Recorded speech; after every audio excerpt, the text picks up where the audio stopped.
మాట్లాడుతున్నారు. ఇప్పుడు లైవ్ చూద్దాం. మాట్లాడేటోడు ఈ రాష్ట్ర ఆదాయం ఎంత, ఈ రాష్ట్ర అప్పులు ఎంత, ఈ రాష్ట్రంలో ఏ కార్యక్రమాలు అమలవుతున్నాయో బట్టి గారికి అన్ని తెలుసు కదా. మరి ఆ రోజు హామీలు ఇచ్చేటప్పుడు ఇవి అయితాయా కావా చూసి చెప్తావా, చూడక చెప్తావా? ఎట్లా ఉన్నది కాంగ్రెస్ కదా, ఓడ దాటేదాకా ఓడ మల్లప్ప, ఓడ దాటినాక బోడ మల్లప్ప.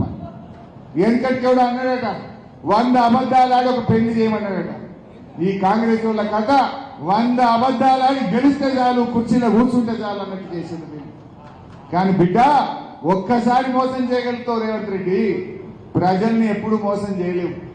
రేవంత్ రెడ్డి ఒక టీవీలో మాట్లాడి, మీరు ఎవరైనా చూసిందో లేదో, ఒక టీవీ చర్చలో బహిరంగంగా మాట్లాడుతూ అంటాడు, ప్రజలు మా చేతిలో మోసపోతుంటారండి, ప్రజలు మా చేతిలో మోసపోతుంటారండి అని రేవంత్ రెడ్డి బహిరంగంగా టీవీ చర్చలో మాట్లాడుతున్నాడు. కానీ రేవంత్ రెడ్డి గుర్తుపెట్టుకోవాల్సింది ఒకటి, ప్రజలు ఒక్కసారి మోసపోతారేమో కానీ ప్రతిసారి మోసపోరు, నీలాంటి వాడికి తగిన బుద్ధి చెప్తా, జాగ్రత్త అని చెప్తా ఉన్నా. ఏమైంది ఇవాళ మనం ఆలోచించాలి. కేసీఆర్ ఉండగా ఇదే ఖమ్మంలో ప్రతిరోజు మంచినీళ్ళు వస్తుండే, ఇవాళ 2 రోజులకు ఒకసారి వస్తుంది నల్ల, దినం తప్పించి దినం నల్ల వస్తున్నది, బురద నీరు వస్తున్నది. ఈ ఖమ్మంలో మంచి నీళ్లు కూడా సరఫరా చేయలేని ప్రభుత్వం ఈరోజు ఈ కాంగ్రెస్ ప్రభుత్వం. అంటే ఏమైతుంది, కరెంటు నాడు 24 గంటలు వస్తే నేడు 15-16 గంటల కరెంటు కూడా సరిగా రావడం లేదు, సాగునీరు వస్తలేదు. గ్రానైట్ ఇండస్ట్రీకి ఖమ్మంలో కేసీఆర్ గారి ప్రభుత్వం 10 ఏళ్ల పాటు గ్రానైట్ లో 40% సీనియరేజ్ ఛార్జ్ లో రాయల్టీలో వాళ్ళకి మనం వేవ్ చేసినాం, ఇండస్ట్రీని కాపాడే ప్రయత్నం చేసినాం. కాంగ్రెస్ వచ్చింది, రాయల్టీ బంద్ అయిపోయింది. అంటే గ్రానైట్ చిన్న పరిశ్రమ, వేలాది మంది బతికే గ్రానైట్ ఇండస్ట్రీని కూడా ఆగం పట్టించింది. అంటే మీరు ఏం చేసినట్టు, ఏం చెప్పి రేపు ఖమ్మంలో ఓటు అడుగుతారు అని అంటా ఉన్నా. అహంకారంతో తిట్లు తప్ప ఏమైనా ఉన్నాయా మీ పాలనలో? కేసీఆర్ గారిని తిట్టుడో, పార్టీ నాయకులను తిట్టుడో, లేదా దేవుడి మీద ఓట్లు పెట్టుకున్నాడో, ఇవి తప్ప మీ పాలనలో ఏమున్నది? అన్ని అబద్ధాలే. 6లో 5 గ్యారెంటీలు అమలైనాయి అన్నారు ఆయన. మరి అటువంటి కాంగ్రెస్ కు దయచేసి మనకు గుణపాఠం చెప్పాలి.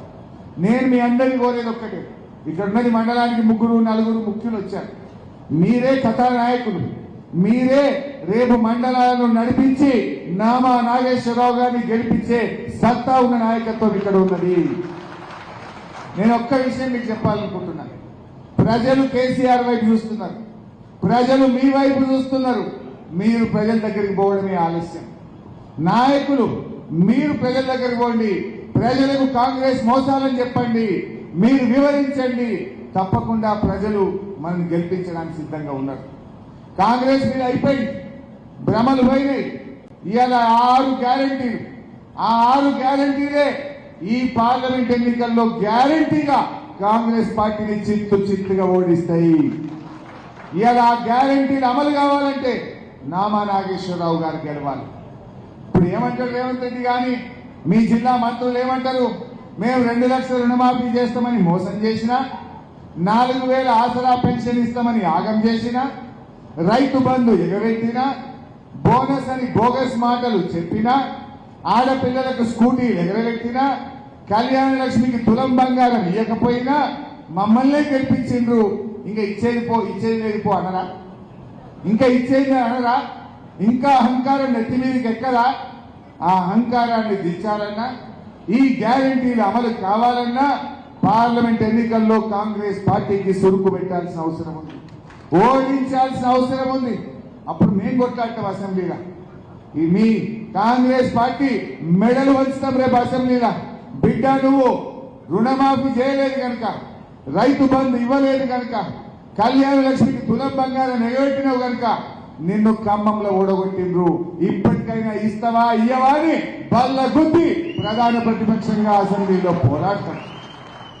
ఇలా ఆలోచించండి, ఈడ కాంగ్రెస్ పార్టీ ఓడినా రాష్ట్ర ప్రభుత్వం ఏం పడిపోదు, కాంగ్రెస్ పార్టీ గెలిచినా ఢిల్లీలో కాంగ్రెస్ గవర్నమెంట్ వచ్చేదే లేదు.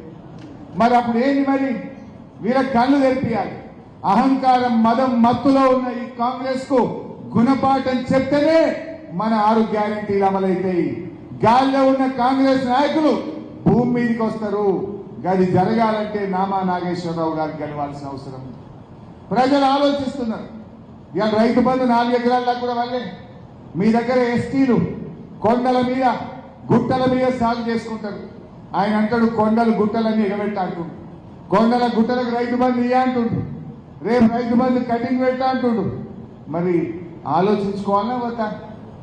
ఇప్పుడు 4.5 ఎకరాలు కూడా పూర్తిగా వాళ్ళే. అయినా మనం కాంగ్రెస్ కోటేస్తే రేపు ఏమంటారు? ఇక ఈడికే బంధు పెట్టా అంటాడు. మరి దయచేసి అందరం కూడా ఆలోచించాలి. ఇవాళ రైతు బంధు నుంచి మొదలుకుంటే రుణమాఫీ దాకా ఈ కాంగ్రెస్ వాళ్ళే అన్ని తుపాకీ రాముని మాటలే, అన్ని బోగస్ మాటలే, అన్ని గోబల్స్ తప్ప నిజాలు లేవు. ఆ రోజు సోనియా గాంధీ ఉత్తరం రాసింది. ఒక తల్లిగా తెలంగాణ ప్రజలకు నేను లేఖ రాస్తున్నా. ఈ 6 గ్యారెంటీలు 100 రోజుల్లో అమలు చేసే బాధ్యత నాది అని ఉత్తరం రాసింది.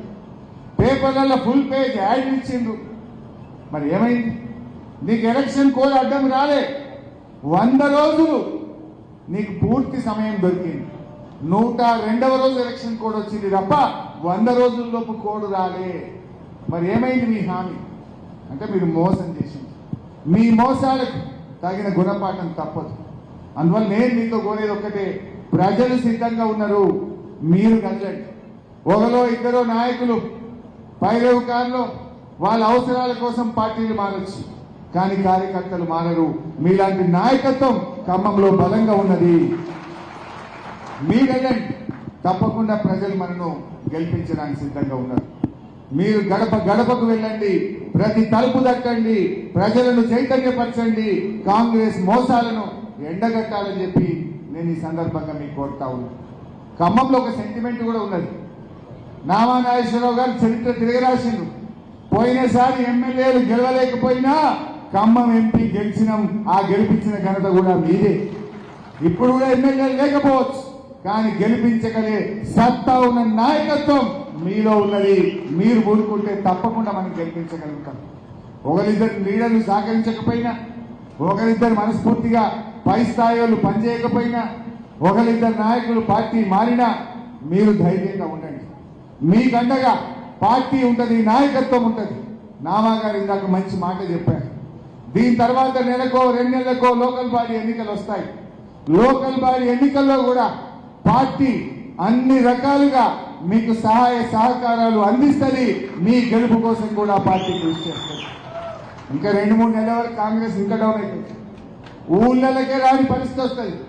కాంగ్రెస్ నాయకులను కనబడితే తరిమేసే రోజులు దగ్గరలోనే ఉన్నాయి. ఇవి రేపు రాకపోతే ఉంటాయా? రేపు నీళ్లు రాకపోతే ప్రజలు ఊరుకుంటారా? సో ఇప్పుడు మళ్ళీ దేవుడి మీద ఒట్లు పెట్టి మళ్ళీ ఒక 2 నెలలు వాయిదా కొడుతున్నారు. 2 నెలల తర్వాత ఏం చేస్తారు? ఊరుకుంటారా జనం? వీళ్ళు ఎంట పడతారు ప్రజలు.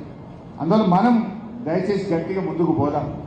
ఇక్కడ సిపిఐ సిపిఎం నాయకులు నేను అడుగుతా ఉన్న ఖమ్మం జిల్లా నాయకత్వాన్ని, పోరాటాల వారసులు, ఆత్మగౌరవం గలవాళ్ళు, ఈ సిపిఐ సిపిఎం నాయకులు ఎందుకు రేవంత్ రెడ్డి మొన్న కేరళకు పోయి ఉన్న ఒక్క లెఫ్ట్ పార్టీ ముఖ్యమంత్రిని పట్టుకొని అవినీతి పరుడు, ఈయన అత్యంత అవినీతి పరుడు అని మీకున్న ముఖ్యమంత్రిని పట్టుకొని ఆయన దిక్కేస్తాడు. ఆయనను పట్టుకొని మోడీకి ఏజెంట్ అని చెప్పొచ్చింది. కేరళ ముఖ్యమంత్రి విజయన్ గారిని ఈయన బీజేపీకి అమ్ముడు పోయిండు, ఈయన మోడీకి ఏజెంటు, ఈయన అవినీతి పరుడని రేవంత్ రెడ్డి పోయి కేరళలో దిక్కేస్తాడు. మరి మీరేమో ఎందుకు ఆ కాంగ్రెస్ పార్టీకి ఊడిగం చేస్తున్నారు? మిమ్మల్ని తిడుతున్నా కూడా, మిమ్మల్ని బీజేపీ ఏజెంట్ అన్నా, మీరు అవినీతి పరులన్నా ఇంకా ఎందుకు సిపిఐ సిపిఎం లాంటి పార్టీలు ఈ కాంగ్రెస్ పార్టీని పట్టుకున్నాయి? దయచేసి ఆలోచించాలని చెప్పి నేను కోరుతా ఉన్నాను. విజ్ఞతతో ఆలోచించండి. ఇవాళ బీఆర్ఎస్ పార్టీ ఒక సెక్యులర్ పార్టీ. ఇవాళ ఈ రాష్ట్రంలో ఉన్నదేంటి? రాహుల్ గాంధీ కాంగ్రెస్ వేరు, రేవంత్ రెడ్డి కాంగ్రెస్ వేరు. రాహుల్ గాంధీ ఏమో అదాని చోర్ హే అంటాడు, రేవంత్ రెడ్డి ఏమంటుండు? అదాని బహుత్ అచ్చా హే అంటుండు. ఆయనేమో అదానిని తిడతాడు, ఈయన పోయి అదానిని అల్లించుకుంటాడు. మరి ఏ కాంగ్రెస్ నడుస్తుంది రాష్ట్రంలో?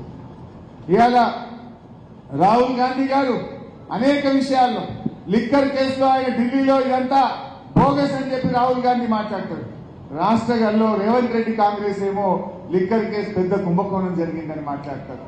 అంటే ఈ రకంగా రకరకాలుగా జరుగుతూ ఉన్నాయి.